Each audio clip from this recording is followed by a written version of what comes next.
రాష్ట్రంలో రైల్వే ప్రాజెక్టులపై command control సెంటర్లో రైల్వే ఉన్నతాధికారులతో ముఖ్యమంత్రి రేవంత్ రెడ్డి సమీక్షించారు.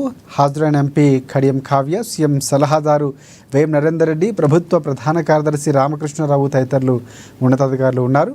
ఇక వికారాబాద్ కృష్ణా కొత్త రైల్వే పనులు వీలైనంత త్వరగా చేపట్టేలా చర్యలు తీసుకోవాలని సీఎం అన్నారు. ఇండస్ట్రియల్ సెక్టార్కు రైల్వే లైన్ ఉండాలని తెలిపారు.